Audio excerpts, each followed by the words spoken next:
There was a joke that we shared in our own text, that the NBA cares deeply about gambling and gambling problems. Use the code multiple arrests on DraftKings, for 30% off or whatever it was. That was honestly pretty hilarious. But on the other side, on a serious note, it has been commented that, well, thank goodness gambling has been legalized because it has allowed the books to operate, and they do, because there's so much money at stake, they police that pretty heavily, and that is what has allowed progress on these cases and being able to catch these things in kind of a much different situation than, need I mention the Tim Donaghy scandal that's out there from the past, that this isn't the first time we've had controversy and questions of legitimacy of the competition of the NBA. And if I was going to go full tinfoil hat with this, I bet you when the NBA first picked up Terry Rozier, they had him dead to rights. And I bet the FBI said, we need you to cut him loose. We need you to cut him loose because we want to see if anybody else is going to hit the bait.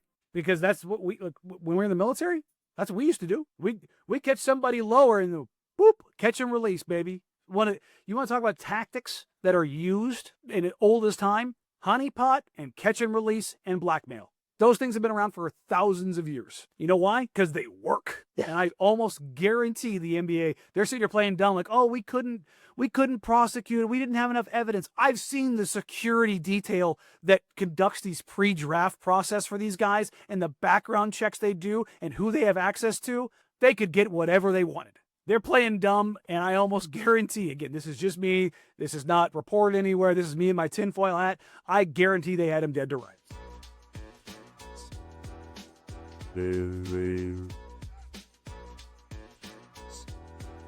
We're talking off air just about, Chauncey Billups and Terry Rozier and Damon Jones. Can I give us your just synopsis of what the emotions you were feeling when that news dropped? Because I know when, I got the text when I woke up from Alan, I'm like, what is happening here? And so I knew it was just like, we're in a new state of this kind of the sports world. So take us from your perspective in terms of when you heard the news hit and then kind of the emotions you're feeling about 1 week later. Yeah, that whole day is still kind of a blur. So I'm usually on air from 10 to 1. My boss asked me to go an extra hour that day. And it was one of those situations where just kind of looking at everything, none of it makes any sense. None of it makes any sense whatsoever. The entirety of that day was like trying to find information when there was no information. Thankfully, shout out to my guy, Ben Gulliver, lead NBA writer at the Washington Post. Him and I went to high school together. I've known him forever. And I had him hop on my show. And he had done the capital J journalism work, thankfully, and he had begun digging through the indictment. And he sends me a screenshot, co-conspirator number 8, that links him to the other case. And that's when it dawned on me it wasn't just poker. The poker side of it and fixing games and x-ray glasses and rigged tables and rigged card machines and all that kind of, that's bad enough. But then you throw on the additional layer of, did he give out tips? And it's like, oh no. Like that's where it becomes more damning for me, because that the poker side of it's certainly not good. And I haven't said this on air, but part of me hopes that the mob had leverage on him, because if the mob had leverage on him, it doesn't excuse it, but you can at least talk yourself into, at least there's a reason. At least there's a reason that this happened. At least there's a reason that he did this. And it doesn't excuse it. But if he was, participating in those card games and taking people's money and providing information before it's publicly available, stuff that you can't do, and he was just doing that hurts. That's like, I don't know him, but I've spent a lot of time with him. I've been in his office pregame, talking for an hour, sidling up with him, off the record, just as a dude, right? And I've had to be honest, some super personal and private conversations with him about life that he has given me some incredible reinforcement and advice. And like, this was not just a media relationship. You know what I mean? Like, so you think and I hope that we were right. Jason Quick of The Athletic wrote, in his 28 years, there's never been a coach he's ever been around that he trusted more. And I think there's originally a sense of betrayal. And I think that's what hurts the most, is because he's not a bad guy, the guy that we know. You know what I mean? Like, he was a great guy. Always, you never caught Chauncey in a bad mood. Always smile. Even when things were bad, that guy, he knew how to kind of project confidence. And you start thinking about that and what that could mean for the legal case and why he could have been allegedly the face used for that kind of stuff. It would make perfect sense. But yeah, I found out that morning. I got up an hour later than I normally do because it was the first game. I had coming off the TV show. I get home dumb late. So my whole day was completely thrown off. And I had so many missed phone calls and so many missed text messages. And I'm just sitting there trying to scramble and catch up. And I got off air at 2:00 that day. And in that time period, Chauncey walked out of the courthouse. And I got the live feed of him walking out of the courthouse. And when I saw him walking with his wife and daughter, my heart just sank because we hadn't seen him, because he was held in the federal courthouse all morning. That's the first time we've seen him, because he got arrested at 5:30 in the morning at his house in the suburbs here in Portland. And seeing him and seeing a guy that has always been so confident, like I just said, he was always happy, to see this expressionless face and concern and shock of it all, it just hit me like a truck. And I don't know, man. It's, we're a week later now, and we're not talking about it in the sense of the same, but his court date is in, little less than a month in Brooklyn. He's had to surrender his passport. He can't travel. Not even out of the country. I don't believe he's allowed to leave the city or the county. I'm not 100% certain on that, but I don't believe he's allowed to leave his house. I know that, but I don't think he's allowed to travel outside the region at all. He's had to post bond and everything that goes with that. And he'll be, escorted, on a DOJ flight from Portland to Brooklyn to be arraigned, November 24th. And everybody that I've talked to that has worked in that world, I worked adjacent to that world in the military, not on the mob side of things, but on the terrorism side of things. And the kind of case that they presented, while different than the terrorism world, it has the same markings of how they would infiltrate, how they would track, how they would collect intelligence or evidence. And how those things would be presented. Everybody that I've talked to on the criminal side is, I go, hey, we did this. Is this kind of a similar deal to this? And they go, yeah. And honestly, that scares me, because if what is in the indictment allegedly does, it does show to be provable in court, Chauncey's looking at federal prison time. Like, that's to give you guys a perspective. In press conferences at the Portland media, there's not a ton of us. I sit in the front row on the inside seat every single press conference, pregame, postgame. I'm usually the guy that asks the first question pregame, postgame. It's usually something simple, trying to get things going. But I'm right there. I'm 3 feet away from him every single game for the last 4+ years. And I've spent time with him and like I said, in his office and around him and outside of basketball. And if all of this evidence turns out to be true, it's heartbreaking, because it would be one of the biggest dupes of all time. So there's a significant part of me that hopes that he legitimately just got caught up in this. Like, the likelihood is infinitesimally small, but I hope it's not. I genuinely hope it's not, because the sense of betrayal right now is high. I mean, Thiago Splitter got up there in his first pregame press conference, and I was sitting in the same spot, and Thiago handled the press conference incredibly well. The takeaway that I got from him is that he's a steadying hand, but he sounded pissed. Like, how could you put us in this position? Like, that was the prevailing feeling that I got. Now, he didn't say anything that would make you say that. It was being in the room and kind of seeing how he acted, how he talked, kind of clenched his jaw a few times, just stuff that in my prior career field I'm kind of taught to look for. Yeah,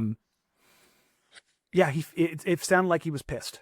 And I would imagine that is a feeling that is prevalent in the locker room too. Yeah. It's funny. It's not the same thing, but I was at University of Houston the same time as Damon Jones, another one of the co-conspirators. So I've watched a lot of his college games. I always cheered him on in the NBA, and to see his name there was just like, what? I mean, I remember watching you when you were like 18, you know, and running point as a freshman for the Cougars. What is going on? And for Chauncey, for me, he's always been a guy that I talked to the guys about here about, like, you know, never give up on a point guard early in their career, because, you know, Chauncey is the epitome of a late bloomer who turned into one of the greats and a Hall of Fame player. I mean, literally inducted into the Hall of Fame last year. Yeah. I mean, Danny, what does this do to his legacy if it's true? I mean, outside of the horrible, it's shattered. shattered. Prison, to be honest, his legacy is shattered. That's if this is provable in court, even if he pleads it down, it's shattered. Now, there's always room for redemption. I mean, Michael Vick was, you know, doing some nasty stuff, and Vick was able to go to prison and rehab it. But you always talk about Michael Vick, and it's but like that's always going to be a part of his story. But there is always room for redemption, and I 100% believe that. And, you know, it's kind of funny you bring up Damon Jones when he was younger. When I was younger, my two favorite point guards, the guys that I tried to emulate growing up, were Andre Miller and Chauncey Billups. So when the Blazers hired him, I was like, how am I going to be able to cover this guy? Like, this is a guy that I kind of, like, not idolized, but I definitely looked up to as a basketball player. Like, Chauncey's not that much older than me. I'm 41. I think he's 48. Like, you know, it's that perfect age range. You know what I mean? Like, it's just slightly removed to where, like, you can, like, you know, air quotes, see yourself in them. Like, the things that you want to do, like whether it's, you know, an athlete or somebody in business, like somebody, you know, role model type. And I was like, you know what? I'm a stockier point guard who, you know, isn't this crazy bursty athlete. I want to master footwork and kind of bully guys around and hound guys defensively and be super physical. Like, those are two of the guys. Like, I wanted to be like Steve Nash, but I knew I had no chance of doing that. You know what I mean? Like, that was never going to happen. I'm not Magic Johnson. I'm not John Stockton. But I'm like, hey, I can be really good with my footwork. I can be strong. I can, you know, impose my will physically. I can try hard on defense. I can be a creative passer. I can play at my own pace. Like, I can try to be a leader, like those qualities. And yeah, and I think that because this isn't to diminish in any other crime. This isn't getting busted with weed. This isn't a DUI. This isn't reckless driving. This is a federal case that it has federal prison tied to it. Like, that's just different. Like, when I get done with the show, the Blazers are off that day. And I remember I had it on ESPN, and ESPN was cutting in with ABC News correspondents. And I'm just like, oh, crap. Like, people who have no idea who Chauncey Billups know who Chauncey Billups is now. It's on the front page of the evening news everywhere. Every market in the country is talking about Hall of Famer, Portland Trailblazers head coach, Detroit Pistons legend, NBA title winner, Chauncey Billups has been arrested by the FBI. And La Cosa Nostra is linked in there. Doesn't matter what political affiliation you have, whether you watch Fox News, MSNBC, CNN, ABC News, NBC Nightly News. It does not matter. It is the leading story across the country. And it was just like the next day at that press conference, 65, 70 media in the press room. Wasn't an empty seat in the house. National media members are there. The AP's carrying everything. And you're just like, okay. And that's just day one. It's a federal case. This isn't going away for years. Like, I don't know if you guys know, federal cases don't move quick, you know? So, yeah, that's the opening salvo for what this is and how the Blazers navigate this from the front office to new owner. That's the other thing is Tom Dundon, the new owner of the Trailblazers, is going to take hold in the spring, was in the building for game one. Like, what do you do with that if you're him? You know what I mean? There's so many different layers. Tiago Splitter is going to have an 81-game, you know, interview. Does the front office, is every member of the front office now tainted by this? How many people are going to lose jobs out of this? The basketball is so far down the list of things that you're just like, okay, these other people that I know and I respect, that I like, that I have good relationships with, like, how impacted are they? You know, as members of the front office that I was talking to, and they were, you know, and they're in tears. Like it's not just, look, nobody wants to see a guy get picked up for a DUI, but we all know they happen in sports. We all know the lifestyles a lot of these guys lead, and I'm not excusing it, but you go, yeah, man, you go pay your restitution, you go do your classes. You can't do that stuff. This is, the Blazers organization has told their players and everybody else, do not contact Chauncey Billups. And this is a guy that means so much to so many of those players. That's what makes this crazy. You know, there were more than a few red eyes among those players. And it's just like, how do you deal with this now? How do you deal with this going forward? Life, basketball, and everything in between. So I noticed that the national discourse when this news came out became more of a referendum on just FanDuel and MGM.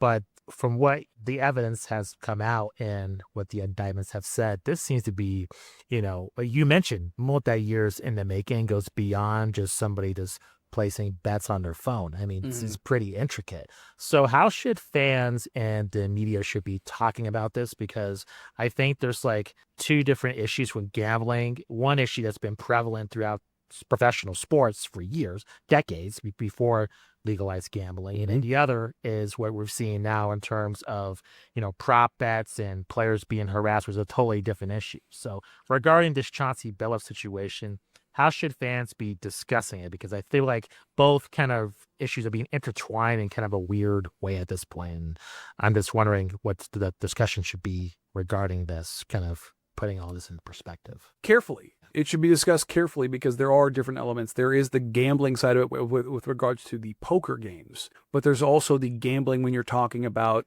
if allegedly Chauncey Billups tipping off bettors to Yusuf Nurkic and Damian Lillard being shut down for the season. Now, as media members, I had a pretty good idea it was coming. FBI, if you're listening, you can check my phone. I didn't place any bets. I have placed bets on the Trailblazers before, not on props or anything like that. There was a line in 2015-16. They had a win total of 26.5, and I laughed when I was at Summer League, and I said, go ahead, let me go and put some money down on this. They're going to win a lot more games than 26.5. But I have always avoided ever betting on games or props or anything like that. I gamble. I've got the DraftKings app here in Oregon. Almost all futures, very, very few props.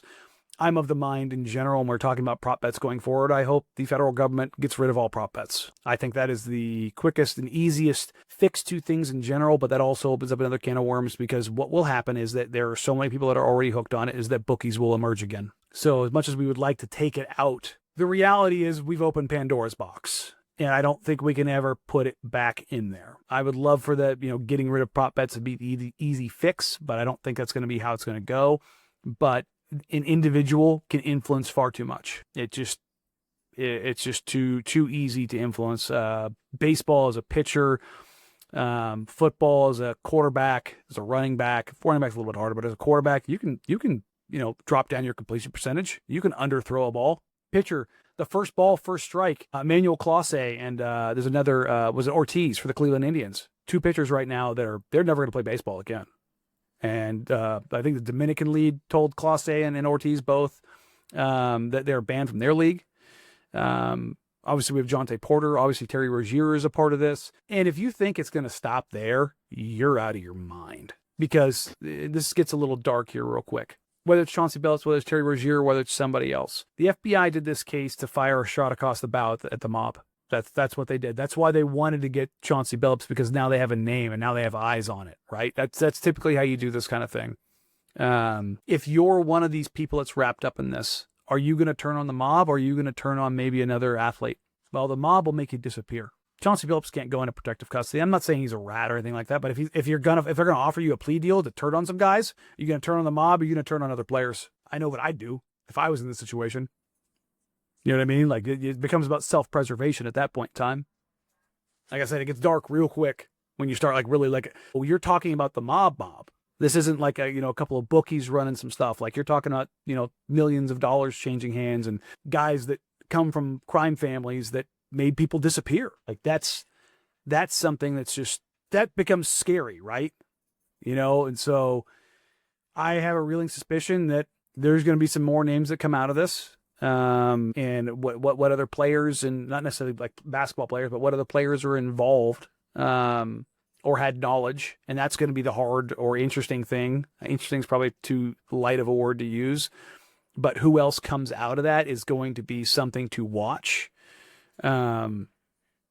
Yeah, the case in general, when you're talking about it, you have to take some time. You have to read. You have to understand where things are in the legal system. Allegedly, innocent until proven guilty, but also that there are multiple layers. It's the poker games and it's fixing games or giving out tips and or intel. Now, Chauncey Billups hasn't been indicated in anything like fixing games. Terry Rozier is implicated in fixing games in the sense of his under by falsely having an injury and removing himself from a game.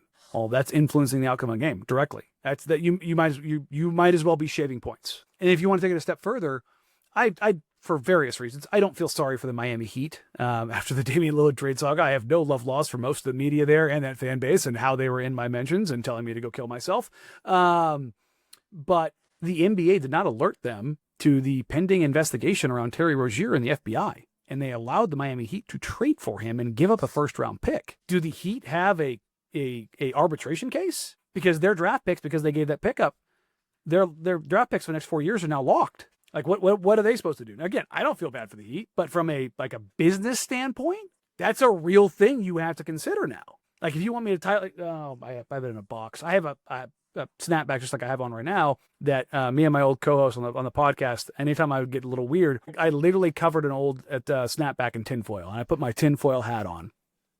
And if I was going to go full tinfoil hat with this, I bet you when the NBA first picked up Terry Rozier, they had him dead to rights. And I bet the FBI said, we need you to cut him loose. We need you to cut him loose because we want to see if anybody else is going to hit the bait.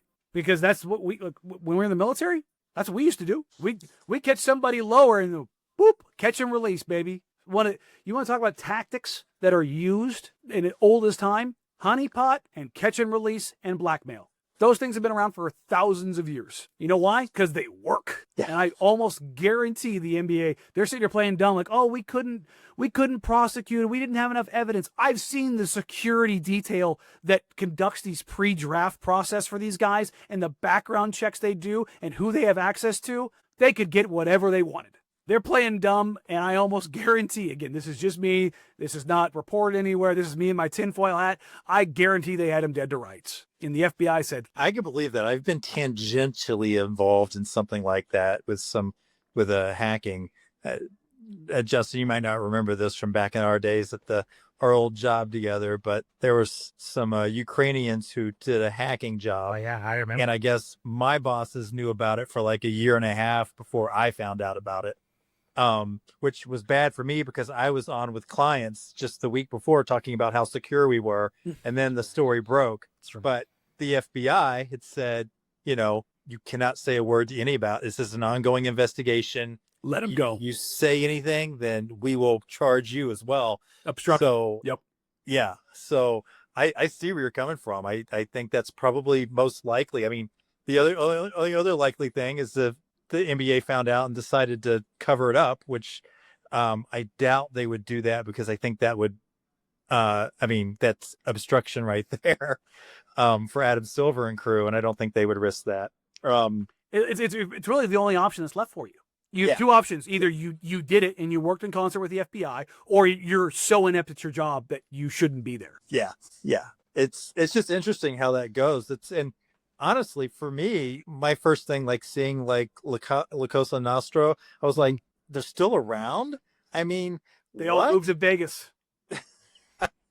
The mob is still the mob? I mean, I thought we got rid of them in the 90s with that the Gambinos were done, and I see Gambino in the same way using RICO cases. Yeah. I mean, that's like, think about it. Like, this feels like the 1920s. They're using other methods to go after them. Like, oh, we're not going to get you on drugs and gangland activities. Money. We'll find the money and we'll follow the money because we have so much data now. We have I had I'll say the pleasure of, I met a couple years ago in Vegas. I got introduced to a president of a very prominent sports book in Vegas. And I spent the night with him, and I got to talk to some of the smartest people in those rooms that build the algorithms, the MIT educated guys that are worth millions upon millions of dollars to them. And they build this detection software and they can find these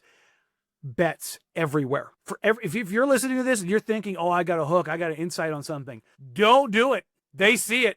They see it every single time. And if you've got insight, definitely don't go outside your norms. Just telling you, man, they see it, they spot it, they track it. They know they're smarter than you. That's why Vegas always wins. They just need to win 51% of the time.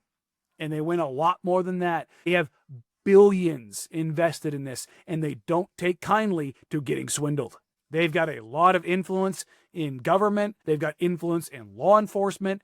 If you don't think that the casinos and the owners and those folks that run these books don't want to see every one of these guys that have manipulated this stuff throw it with the absolute authority of law being just stamped on their necks, you are out of your mind. Out of your mind. And that's why my brain goes to, oh, the FBI came in and said, let him go. Because that's how that stuff is going to operate. They're not going to let any of this stuff slide. And I think they're going to try to prosecute it to the fullest extent of the law when it comes to enforcement and penalties. I think Funny. It's like almost. Oh, sorry, just sense. Go ahead, Alan. I was going to say it's you're talking about the casino bosses versus the mob. It's almost like the legal gangsters versus the illegal gangsters. Yep, exactly. It's like in The Godfather when Michael wants to go legit, right? Move into casinos for his legit business. I mean, that's what I mean. It feels like the 20s. You know what I mean? Like it feels like, hey, we've got all this infrastructure and all this money now. We need to get out of this game and get into a game that we're more protected. It's on the quote unquote up and up. I mean, it's not, but you have the protection of legality around it. And it's not a RICO case, but it sure has all of the trappings of a duck. It walks like a duck, talks like a duck, it flies like a duck, however you want to put it. It smells real familiar. That's all I'm saying. It's just like you hear crime families and gambling and money and wire fraud and all these things that are in the indictment. And you're just like, am I reading something out of the Untouchables? That's what makes this so overwhelming. So let's play your scenario out in terms of the NBA having this evidence against Terry Rozier, and that the FBI says let him go in terms of pursuing the investigation. From a league standpoint, I mean, I don't think that's going to matter in the court of public opinion in terms of the game being compromised. Mm-hmm. So if more things come out, what do you think is the future of the league in terms of Adam Silver, the integrity of the game? Do you think fans are really going to care about this? Or compared to the steroid scandal, I feel like people gamble. They can relate to spending money compared to steroid scandal, which is not too many people take steroids. You're a common person. So this is a lot more relatable to your common person. You brought a true degenerate dirtbag on your show because I gamble and I use steroids. I took them when I was in the Air Force. I've openly talked about this on the radio. I'm actually one of the few psychopaths on this planet who says, if you're a professional athlete and this is what you want to do, particularly if you're injured, if you want to go use HGH, go use it. Why not? I know all the arguments against it, but I'm just saying, if this is going to help you get back to your job and playing at your peak fitness, why not? I mean, for me, when I was in the military, when I was taking them, I'm doing, 16-hour missions. I'm carrying 45 pounds of gear, and I'm going and doing it day after day after day after day. I didn't do it to get big. I did it because of the recovery. I could come back from a mission, go eat, go to the gym, go to bed, get up and do it again. Now, my body is a complete and utter disaster. I have 15 lower body surgeries. My hips don't work. I need dual knee and hip replacements. I am 41 years old. My body is broken. Now, was that because I took steroids? Maybe, maybe not. Probably had to do with the amount of stuff that I did in my late teens, early 20s and what it did to my body. But I think you're right when you're talking about the steroid scandal in general, but it was also that betrayal of trust. I don't know if we're there with gambling, and I think that's why the FBI wanted to make sure they picked up guys like Rozier and Jones and Billups, because it became more relatable. It was something you would tie in a little bit easier and use a face that, because if this is just you're hitting the crime families, is it front page news? It's interesting for maybe a couple hours. But in a 24-hour news cycle, it probably fades away. But when a first ballot Hall of Famer, NBA title winning, finals MVP, current NBA head coach is blastered across everything, you're paying attention. And I hope it does cause change. I'm not an Adam Silver fan. I hope he gets removed. I think he's been bad for the game in general. I don't know him as a person. I know how my thoughts or opinions of him as a commissioner. Again, the commissioner works for the owners, but I think he's done the game a disservice on a lot of different levels. I think he's devalued the game far too much. He's made the actual basketball matter too little. I think David Stern is rolling over in his grave when you're talking about that kind of stuff. I would like to see Adam Silver removed. And if he had any working knowledge of this, prosecuted. Now, I don't think he did. But if it turns out that he did, and he did try to cover it up, whoop, pick him up too. You know? Yeah.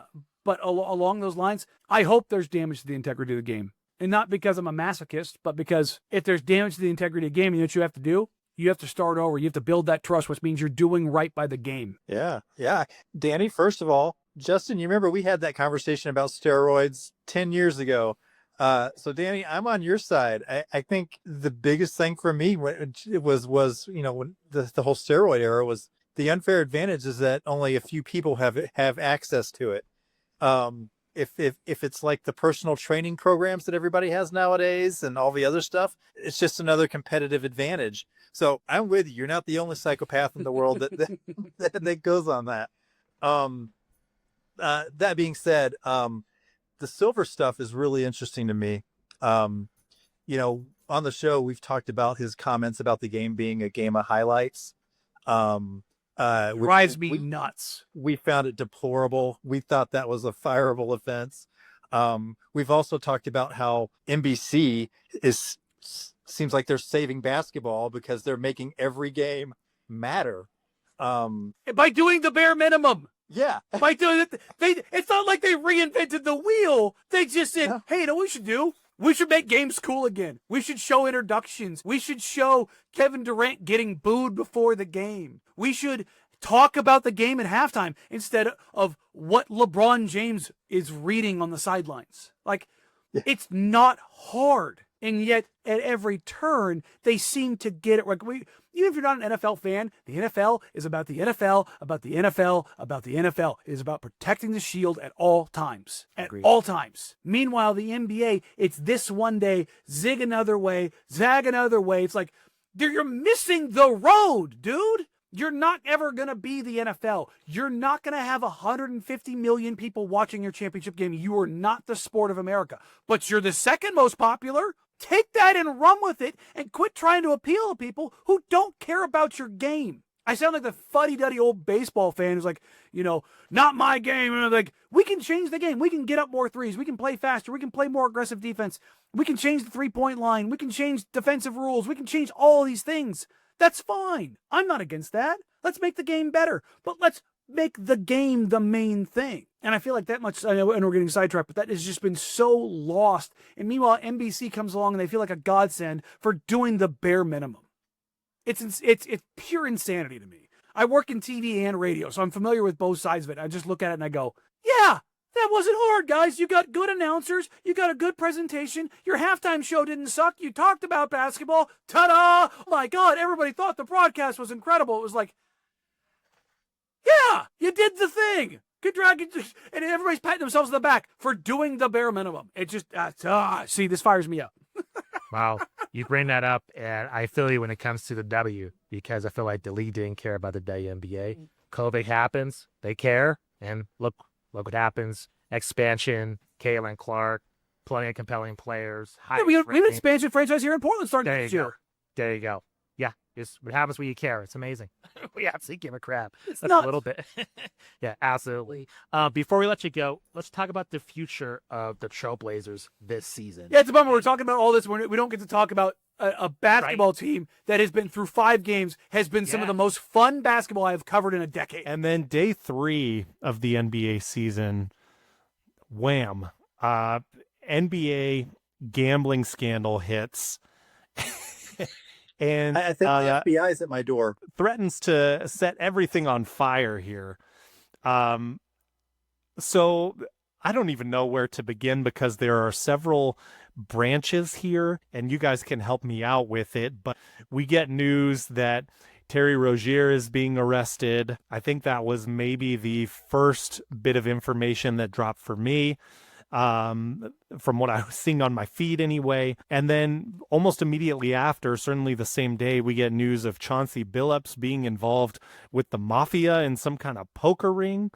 And then there's a lot of speculation that continues to happen today. I mean, today I saw a lot of mention, and there's allegations here, but there's nothing official. I'm not reporting on anything, but like Ty Lue's name has come up. In a couple days ago, Kevin Garnett's name was mentioned. It seems like some of that has been walked back a little bit. So, Justin, I know you had a chance to speak with Danny Marang about the Portland side of things and maybe more hyper-focused on their season. But what was your thought just in this news breaking, and if you wanted to add anything to the headlines? I mean, we even had like Kash Patel, the director of the FBI, commenting on the NBA and is working this investigation. So seems pretty serious.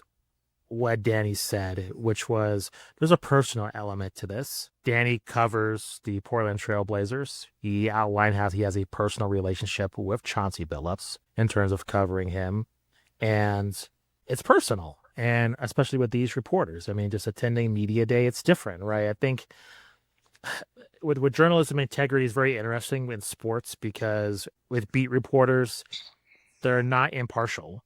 Their interest is making sure that, you know, the team does well. That includes the television broadcast. So there's a intimate relationship that goes there compared to like a national media or like the AP or something else. So I think we have to remember that these are allegations. We have to see how this clearly plays out. However, as Danny says, this is an FBI investigation that's took place over 6 years. So I think what's the frustrating part of this is that this is kind of being molded into the sports books, right? And I think that it goes bigger than that. Sports and gambling have been tied together forever. And I think as athletes, their competitive nature just goes outside of just, you know, playing the game on the field or court or ice, right? You know, take a look at Michael Jordan. One of the biggest conspiracy theories in the history of sports is that his retirement was a secret suspension for, guess what? Gambling. So this has always been pretty prevalent. So what's been frustrating for me is that this has been a way as to kind of curtail how sports books are bad and how gambling is bad. And I think gambling is bad in a different ways. And I think it's underreported. And that is how the athletes are being harassed in all sports, college and pro, in terms of that relationship with the fan has been compromised because they're being harassed in terms of their, you know, prop bets and their parlays being damaged. And that has nothing to do with the player on the court. They're just trying to make a living and, you know, showcase their skills and live out their dream. They're not worried about some dude in the 200 sections parlay. They care less. I think overall, kind of get to your point, Matt, I think that there's two things. One is the integrity of the sport, especially with the NBA, damaged. If this gets to larger players, it will be. And I think for instance, with, Matt knows this. I've been a huge fan of mixed martial arts. There was a huge gambling thing that happened. I think it was either this year or last year. It was with some lower level fighters. They got punished. It got squashed. No one talks about it. So I think with this, Chauncey Billups goes to jail. Your casual fan probably will care a little bit, but in the grand scheme of things, they won't care and they'll continue to watch. If LeBron is involved in this, which his name has been brought up due to Damon Jones, if we see other players that are super popular get brought up, multiple coaches, yeah, I think this is going to be a huge problem. And I will say in terms of the biggest problem, and Alan brought this up with Danny, is with the Terry Rozier situation in terms of the NBA, knowing about this and then kind of, letting things happen in terms of Terry Rozier play out the rest of the season, him being traded, him playing this season. Like, that's, I think, the biggest thing that's probably going to hurt the league the most in terms of what's going on. The poker games, I think it's stupid. I don't really understand. I mean, if you want to rig poker games, why are you involving the mob? You got enough money. just rig your own poker games without the mob. I have no idea why the mob is involved in this. That's crazy to me. If y'all want to cheat, it's just like why you're involving an organized crime family. It's crazy to me. So yeah, I think the other aspect of this is, does the common NBA fan cares about this? And I would say no. I really don't. I think your common NBA person, your common sports fan, they love to gamble. I'm not one of them. They love to bet. And I think it's kind of a relatable thing. And I think for your common sports fan, unless it's like LeBron or Giannis or Luka or anybody super prominent, I think it's going to be hard for your common sports fan to really wrap around what is happening. And also it's going to seem more like an isolated incident. And I do agree with Danny that when you have a player that is with Terry Rozier that's faking an injury, you're compromising the game. I completely agree. But I think for your common fan, I think this is going to be, hey, the dude just he's a bench player. Who cares if he's getting out of the game and he's faking an injury? That's not LeBron. That's not whoever. I think people want their entertainment. And I think we saw with the steroid scandal, I think baseball had to overcome that, but eventually it did.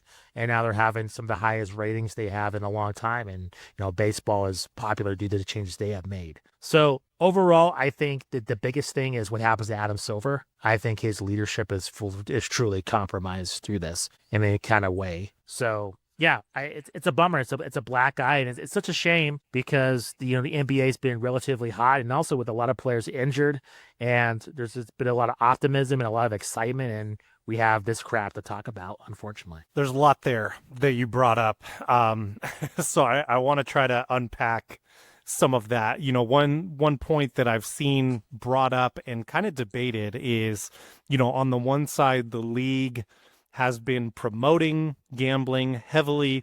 There was a joke that we shared in our own text, that the NBA cares deeply about gambling and gambling problems. Use the code multiple arrests on DraftKings, for 30% off or whatever it was.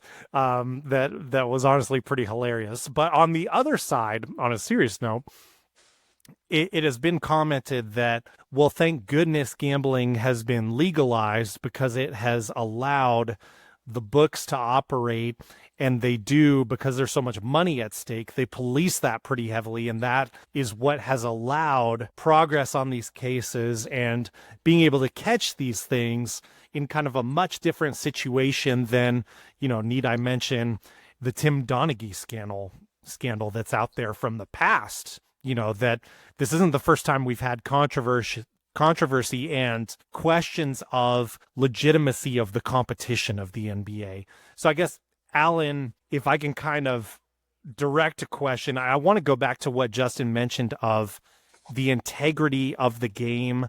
And what is your sense right now, just in hearing day 3, and now we're about a week away from that day 3 of the opening week of the NBA season when this all broke? What are you sensing is kind of the threat level in terms of the integrity of the sport? I agree with Justin on that. Matt, you stole my thunder a little bit because I was going to say something to the effect that I don't think it'll matter unless it's a referee. And then I was going to pause, and be like, oh, wait, that did happen. And nobody really cared except for like hardcore Sacramento Kings fans. I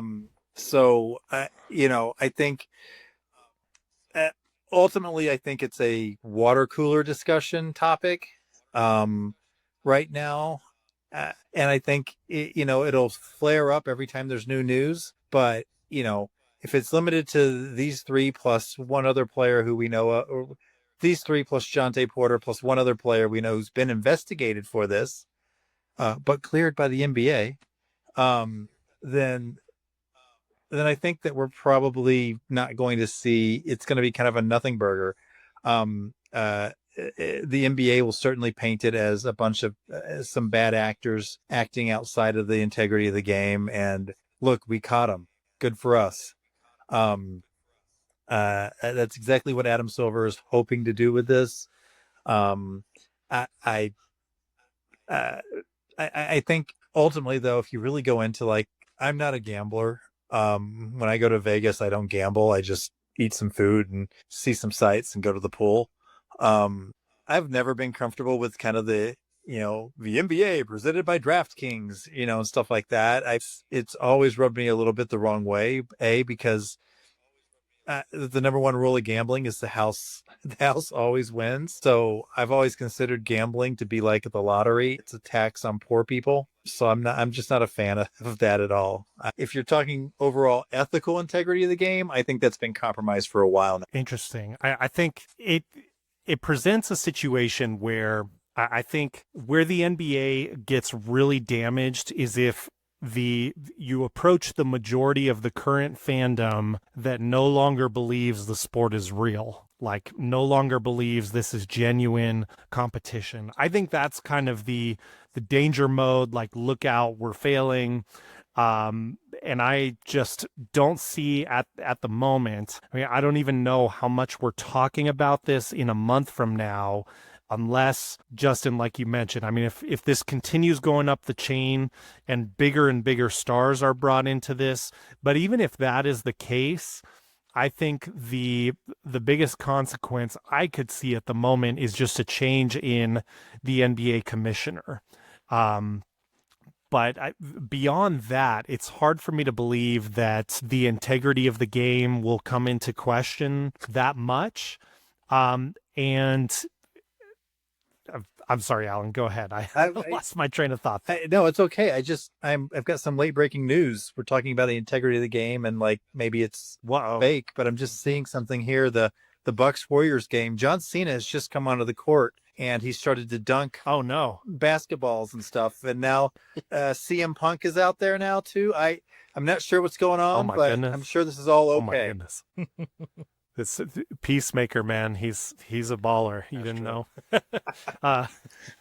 Yeah, I don't see a scenario where we equate NBA with professional wrestling as you aptly did there, Alan. But I guess you never know how deep this investigation goes. I think the biggest thing that we've touched on is, did the NBA already know stuff and then try to cover that up? And that's where I could see a scenario where Adam Silver's leadership and him continuing to be the commissioner gets called into question. But right now, I just don't think we have quite enough, obviously, to make a determination on that, and we'll just be eagerly awaiting to see if more comes from the FBI on this. Well, it's interesting that you bring up the wrestling comparison. I don't really like that, because with wrestling, this is a form of entertainment that was formed in like the circus, right? Like it's kind of like I don't know what you would call it. You go on the side of the street and the person has like the things, the moving shell game, like you put the ball, you have to guess which it is. It's already rigged, right? It's a form of entertainment. So it's not meant to be like this professional competition of strategy and trying to guess which ball is underneath there. It's already predetermined, right? It's a form of entertainment. I think for wrestling, it's not a sport. I've said that a million times. It could be a great art form, but it's not a sport, not at all. It is predetermined with storylines and scripts. They have a writing staff. It's just like when you watch Succession or Game of Thrones or whatever.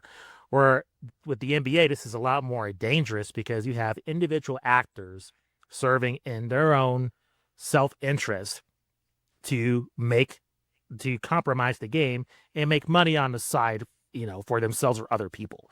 And so all of a sudden you have all these individual actors serving their own personal agendas, and it's not about the team. They're serving, literally not only, it's not about just, guys that are just selfish, that just want to score and not pass the ball. It is a situation where they're playing the game and not the way the game should be played, and not even in a selfish fashion where, one guy's not going to pass, he's just going to score, and at least he's helping the team win. But that's not in terms of, trying to make money on the side. So that's something that comparison I've heard that is like, I don't think that's truly valid. But I will say something to your point, Matt, about and Alan, how the house always wins. Danny brought that up. And I think legalizing sports books, I think, is actually a good thing, because if gambling was not legalized, this would have happened. I guarantee it. Why wouldn't why would this not happen? I mean, they just would have gambled on the sizes. They would have used cryptocurrency. I mean, what difference would it have made? I mean, they would have found another way to gamble. Just the sports books as a mean to an end. Now, you have the federal government that's, they're watching these bets very closely. They know when money's coming in on a bet that shouldn't be coming into. They know immediately. It having regulation, I think it's a positive. I think the problem is that there is no further regulation in terms of foreseeing future problems. And I think it's hurt the fans. I think it's hurt the players. And I think it's compromised the integrity of the league in terms of this letting sports betting run wild. I think that has been the key mistake in this. Yeah. I you know what I go to, Justin, something you said about entertainment. Wrestling is entertainment. And I feel like the NBA has been... Looks like we lost Alan there. It's like we lost Alan. Yeah. I think it's interesting. I mean, to your point with legalizing gambling, I mean, you get into societal discussion where I don't know for society at large that's a good thing, but you're correct in terms of it being certainly more policed and monitored. There's an element of that there's some benefits that we're seeing, and hopefully this all turns to that confidence in the NBA, in the actions of everyone involved in the league. It is a pretty clear rule distinction. It is something that the NBA goes over in their materials always to make sure that staff, players, etc., know not to participate in that. But we're just seeing kind of the early stages of this being policed a little bit more. Alan, if you wanted to finish your thought, I'm sorry, it cut out a little bit on our end. Have at it. Yeah. I guess the only thing I wanted to bring up was just, the NBA's entertainment, the marketing that's going into that, I think starts to tread a little bit of a fine line between sports and entertainment. That's my concern there. And Justin, I think, is when we were talking about gambling in sports, I agree with you. I think gambling has been around as long as sports has been around. You go back to the Coliseum days and the original Olympics, there was gambling going on then. You go back to the early 20th century. I mean, famously, Bobby Riggs, one of the great tennis players of all time, before tennis players got paid to play, he would bet on himself to win and made, like over $2 million, equivalent today's money, betting on himself to win Wimbledon. I mean, and I'm not, I'm kind of okay with that if you're going to bet on yourself, to win. And if Michael Jordan was gambling, I'm sure he was betting on himself to win. Knowing Michael, as we all got a glimpse into his psyche with The Last Dance. So I think we just have to be really careful on how we market the NBA. And I say we, but I mean how the NBA markets itself and the ties it has to gambling and to, kind of how it goes. Like I said before, I'm not a big fan of gambling. I consider it a tax on people that I'm just not a fan, but I get the allure.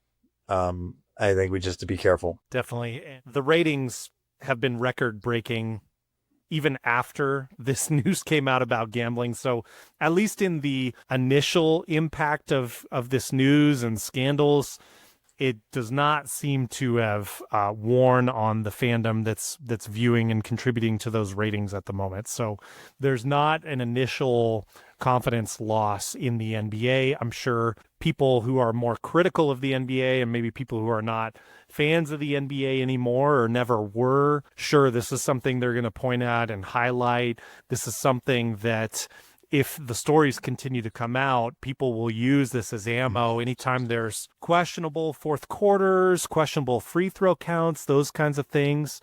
But the NBA has already endured a lot of that, as you mentioned, Alan, and as I stole your thunder with the Tim Donaghy scandal from the early 2000s. So we will continue. I'm sure this won't be the last time we talk about this topic.